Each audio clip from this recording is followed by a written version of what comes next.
Dear students, आज हम बात करेंगे कॉस्ट वॉल्यूम प्रॉफिट एनालिसिस के बारे में, यानी कि बीईपी एनालिसिस के बारे में, जिसको ब्रेक इवन एनालिसिस भी कहा जाता है। ये जो ब्रेक इवन एनालिसिस है, बीईपी एनालिसिस है, कॉस्ट वॉल्यूम प्रॉफिट एनालिसिस है, ये फाइनेंशियल मैनेजमेंट का एक बहुत इंपॉर्टेंट टूल रहता है।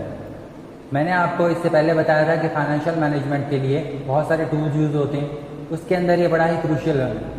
अब जो लाभ होते हैं, आपकी लागत होती है, आपकी बिक्री होती है, इन तीनों में काफ़ी बड़ा संबंध रहता है। ये इनके रिलेशनशिप को डिस्कस करता है। प्रॉफिट बहुत ज़रूरी है, हम प्रॉफिट के लिए काम करते हैं, लेकिन ये जो प्रॉफिट हैं ये कॉस्ट पे निर्भर करते हैं और हमारी सेल्स पे निर्भर करते हैं। अब सेल्स के बीच में, प्रॉफिट के बीच में और कॉस्ट के बीच में कैसे रिलेशनशिप होगा, कैसे हम प्रॉफिट को ज़्यादा बढ़ा सकते हैं, ये सब डिसीजन लेने के लिए हम कॉस्ट वॉल्यूम प्रॉफिट एनालिसिस का इस्तेमाल करते हैं।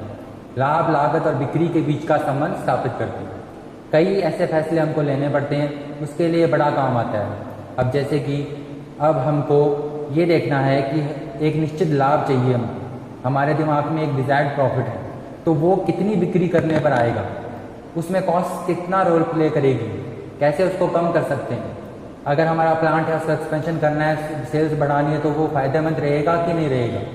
बहुत इंपॉर्टेंट चीज़ रहती है, जनरली बात करते हैं जब बिजनेस और रियल लाइफ में भी, कि अगर हम कोई डिसीजन लें उसमें अगर हमें फ़ायदा ना हो तो कम से कम नुकसान ना हो। हमारे बहुत सारे फैसले इस बात को ध्यान में रखकर किए जाते हैं। मान लीजिए एग्जाम्पल के लिए, एक सिंपल टर्म्स में समझा रहा हूँ, अगर आपको कोई आयुर्वेदिक दवाई लेने के लिए कहे तो आपको यही कहता है जनरली कि अगर इससे फ़ायदा नहीं होगा तो नुकसान भी नहीं होगा। हमारे लिए डिसीजन लेना कई बार ईजी हो जाता है। बिजनेस में भी हम ऐसे एक पॉइंट को ढूंढते हैं जिसमें अगर हमको प्रॉफिट्स ना हो तो कम से कम लॉसेस भी ना हो। इस पॉइंट को कहा जाता है ब्रेक इवन पॉइंट, सम विच्छेद बिंदु। कॉस्ट वॉल्यूम प्रॉफिट एनालिसिस के माध्यम से हम इसको भी ढूंढते हैं, इसीलिए इसको ब्रेक इवन एनालिसिस या बीईपी एनालिसिस भी कहा जाता है। ये पॉइंट बड़ा इंपॉर्टेंट रहता है, डिसीजन मेकिंग में एक क्रूशियल पॉइंट होता है। तो अलग अलग सेल्स पे, अलग अलग लेवल ऑफ सेल्स पे क्या प्रॉफिट्स रहेंगे, अलग अलग प्रोडक्शन लेवल्स पे क्या कॉस्ट रहेंगे, ये सब कई सारे सवालों का ढूंढने में ये हमको मदद करती है। अब इसकी जो थ्योरी वगैरह है, ब्रेक इवन पॉइंट का जो है चार्ट वगैरह है, वो सब बाद में समझेंगे। कुछ सिंपल चीज़ें हम समझ लेते हैं ताकि इस चैप्टर में आपका इंटरेस्ट बना रहे। सबसे पहली चीज़ नोट कर लीजिए, होता है कॉन्ट्रीब्यूशन। आपको वेरिएबल सेल्स, परिवर्तनशील लागतों का पता है, स्थायी लागतें, फिक्स कॉस्ट का पता है। तो फिक्स कॉस्ट है, वेरिएबल कॉस्ट है, सेल्स है, इनके बारे में आप जानते हैं। अब एक होता है कॉन्ट्रीब्यूशन। अब कॉन्ट्रीब्यूशन कैसे निकलता है? सेल्स में से हम जब वेरिएबल एक्सपेंसेस डिडक्ट कर देते हैं, निकाल देते हैं, तो जो बचता है वो उसे कॉन्ट्रीब्यूशन या ग्रॉस मार्जिन कहा जाता है। सेल्स में से हम वेरिएबल एक्सपेंसेस निकाल देते हैं। S minus V equal to C। अब ये C क्या है? इसके अंदर प्रॉफिट्स हैं और फिक्स कॉस्ट है। जब हम इस C में, कॉन्ट्रीब्यूशन में फिक्स कॉस्ट निकाल देते हैं तो प्रॉफिट्स आ जाता है। अब यहाँ पे एक इक्वेशन देखिए, S यानी कि sales minus variable expenses equal to fix cost plus profit. S minus V equal to F plus P। इसमें F प्लस P भी C है और S माइनस V भी C है। सेल्स में से वेरिएबल एक्सपेंसेस निकालने के बाद कॉस्ट कॉन्ट्रीब्यूशन आ जाता है और फिक्स कॉस्ट प्लस प्रॉफिट भी कंट्रीब्यूशन ही है, क्योंकि हम कंट्रीब्यूशन में अगर फिक्स कॉस्ट निकाल देंगे तो प्रॉफिट रह जाएगा। तो ये S minus V equal to F plus P, इसी से इक्वेशन जो है इसकी मदद से अगर हमारे पास 3 फिगर हैं तो उनमें से कोई जो मिसिंग फिगर है वो भी हम निकाल सकते हैं। तो ये हमारी पहले स्टेप है, कॉन्ट्रीब्यूशन निकालना। उसके बाद आता है PV ratio, profit volume ratio, लाभ मात्रा अनुपात जिसको कहा जाता है। PV रेशो जो है ये भी काफ़ी इंपॉर्टेंट है। कंट्रीब्यूशन इसलिए इंपॉर्टेंट है क्योंकि हमको 2 चीज़ों में पता चल जाता है कि 2 प्रोडक्ट्स हैं, उनमें से जिसका कंट्रीब्यूशन ज़्यादा होगा वो ज़्यादा ज़रूरी होगा, उसका प्रोडक्शन ज़्यादा महत्व दिया जाएगा। वैसे PV रेशो हमको ये बताता है कि एक गिवन सेल्स पे कितना प्रॉफिट होगा, प्रॉफिट का और वॉल्यूम का क्या संबंध है। तो ये PV रेशो कैसे निकालेंगे? पहले हम कंट्रीब्यूशन निकालेंगे सेल्स माइनस वेरिएबल एक्सपेंसेस से। अब PV रेशो निकालने के लिए क्या है? Contribution over sales into 100, C over S into 100, ये आ जाएगा हमारा PV रेशो। अब ये जो PV रेशो है एक और तरीके से भी निकाला जा सकता है। मान लेते हैं आपको प्रॉफिट दे रखे हैं 2 पीरियड के और सेल्स दे रखी हैं 2 पीरियड की। अगर आपको 2 पीरियड के प्रॉफिट्स और 2 पीरियड के सेल्स दे रखे हो तो भी आप PV रेशो निकाल सकते हैं। उसका फॉर्मूला नोट कीजिए, वो होगा change in profits over change in sales, change in profits over change in sales into 100। अब इसको भी यहाँ पे समझ लेते हैं। अब मान लेते हैं आपकी प्रॉफिट्स एक साल के हैं 800, दूसरे साल के हैं 2400, पहले साल की आपकी सेल्स है 30,000, दूसरे साल की सेल्स है आपकी 38,000। पहले साल में 800 आपके प्रॉफिट्स हैं, 30,000 आपकी सेल्स हैं, दूसरे में 2400 आपके प्रॉफिट्स हैं और 38,000 आपकी सेल्स हैं। अब डिफरेंस निकाल देंगे तो प्रॉफिट का डिफरेंस आ जाएगा 2400 में से 800 घटाएंगे तो 1600 आ जाएगा। फिर 38,000 में से 30,000 घटाएंगे तो 8,000 आ जाएगा। Change in profits over change in sales करेंगे तो 1600 ओवर 8,000 इज इक्वल टू 20%। तो हमारे पास 20% पीवी रेशियो आ जाएगा। तो पीवी रेशियो ऐसे भी निकाल सकते हैं आप, जब आपको 2 पीरियड के प्रॉफिट और सेल्स दे रखे हो तो change in profits over change in sales भी पीवी रेशियो आप निकाल सकते हैं। वैसे आप कंट्रीब्यूशन ओवर सेल्स करेंगे तो भी आपका पीवी रेशियो आ जाएगा। मान लेते हैं 1 लाख सेल्स है और 50,000 हमारे पास वेरिएबल एक्सपेंसेस हैं, तो कंट्रीब्यूशन क्या 1 लाख महीने से 50,000 डिडक्ट करेंगे तो 50,000 हमारा कंट्रीब्यूशन आ जाएगा।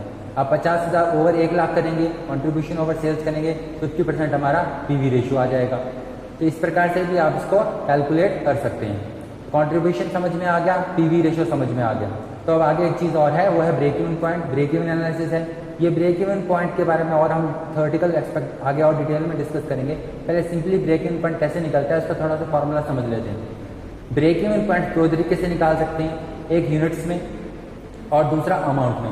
यूनिट्स में निकालने का फॉर्मूला है fix cost over contribution per unit. यहाँ पे ध्यान दें, कॉन्ट्रीब्यूशन की अमाउंट नहीं लेनी हमको कॉन्ट्रीब्यूशन पर यूनिट निकालना है। वो आपको या तो दिया होगा या आप जो टोटल कंट्रीब्यूशन है उसको यूनिट्स में डिवाइड करेंगे तो भी आपका कंट्रीब्यूशन पर यूनिट आ जाएगा।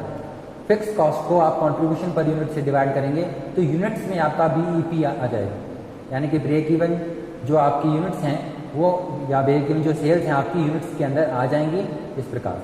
लेकिन अगर अमाउंट में निकालना है तो fix cost over PV ratio.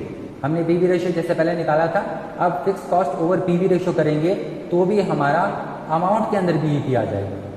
Amount के अंदर हमारा बीईपी इस फॉर्मूले से आ जाएगा। फिक्स कॉस्ट को हम पीवी रेशियो से डिवाइड करेंगे तो हमारा बीईपी अमाउंट में आ जाएगा और फिक्स कॉस्ट को कंट्रीब्यूशन से करेंगे तो हमारा यूनिट्स में आ जाएगा। तो दोनों तरीके से आप इसको निकाल सकते हैं। कंट्रीब्यूशन निकाल लिया, पीवी रेशियो निकाल लिया, फिर आप उसके बाद उसको बीईपी आप आराम से निकाल सकते हैं, यूनिट से निकाल सकते हैं अगर यूनिट्स दी गई हैं तो आपको, नहीं तो वैसे अमाउंट में आपका निकल जाएगा fix cost over PV ratio. अब इसको एग्जांपल से समझने का प्रयास करते हैं। मान लीजिए आपको सेल्स दे रखी है 2 लाख, आपको वेरिएबल एक्सपेंसेस दे रखे हैं 1,20,000, आपको फिक्स कॉस्ट दे रखी है 40,000 और यूनिट्स आपकी हैं 10,000 यूनिट्स। अब आपको पीवी रेशियो निकालना है, ब्रेक इवन पॉइंट निकालना है अमाउंट में और यूनिट्स में। अब इसको कैसे निकालेंगे? सबसे पहले हम निकालेंगे कॉन्ट्रीब्यूशन। तो कॉन्ट्रीब्यूशन हमारा आ जाएगा 2 लाख में से वेरिएबल एक्सपेंसेस 1,20,000 हटा देंगे तो हमारे 80,000 हमारा कॉन्ट्रीब्यूशन आ जाएगा। अब 80,000 ओवर 2 लाख हमारा जो है पीवी रेशियो आ जाएगा, वो आ जाएगा 40%। तो 40% हमारा यहाँ पे पीवी रेशियो है। पहले हमने कॉन्ट्रीब्यूशन निकाला 2 लाख में से 1,20,000 वेरिएबल एक्सपेंसेस घटा के 80,000 हमारा कंट्रीब्यूशन आ गया। फिर 80,000 को हमने 2 लाख से डिवाइड किया, यानी कि कंट्रीब्यूशन डिवाइडेड बाय सेल्स, हमारा पीवी रेशियो आ गया 40%। तो 40% हमारा यहाँ पे पीवी रेशियो आ गया। 2 चीज़ें निकल गई। अब ब्रेक इवन पॉइंट में निकालना है यूनिट्स में और अमाउंट में। तो ये बीईपी जो है यूनिट्स और अमाउंट में निकालने के लिए हम क्या करेंगे? फार्मूला अप्लाई करेंगे। फिक्स कॉस्ट हमारी 40,000 है। अब fix cost divided by PV ratio amount में आ जाएगा। तो फिक्स कॉस्ट कितनी है? 40,000, पीवी रेशियो है 40%, तो अमाउंट में आ जाएगा 1 लाख। अब यूनिट्स में निकालना है तो कंट्रीब्यूशन पर यूनिट पे हमको ध्यान देना पड़ेगा। कंट्रीब्यूशन पर यूनिट कैसे निकालेंगे? आपका कंट्रीब्यूशन टोटल कंट्रीब्यूशन 80,000 है, तो 80,000 में से हम जो है डिवाइड कर देंगे 10,000, तो 8 रुपये पर यूनिट हमारा कंट्रीब्यूशन आ जाएगा। ये वैसे भी आप sales per unit minus variable expenses per unit करके भी निकाल सकते थे। तो हमारा कंट्रीब्यूशन पर यूनिट आ जाएगा 8 रुपये, हमारा 8 रुपये यूनिट आ गया। अब fix cost over contribution per unit हमारा बीईपी अमाउंट भी आ जाएगा। फिक्स कॉस्ट है 40,000, उसको 8 से डिवाइड करेंगे तो 5,000 यूनिट्स हमारे आ जाएंगे। तो इस प्रकार भी हम यूनिट्स के अंदर बीईपी निकाल सकते हैं। तो बीईपी यूनिट्स में निकालना और बीईपी अमाउंट में निकालना, ये दोनों चीज़ें हमारी निकल गई। तो इस तरीके से सिंपल से आप कर सकते हैं। ये फॉर्मूला आप याद कर लीजिएगा। इसके आगे हम और मार्जिन और सेफ्टी वगैरह और सारे जो मिसिंग फिगर्स कैसे निकालने, तो सारे फार्मूला हम अगले वीडियो में देखेंगे।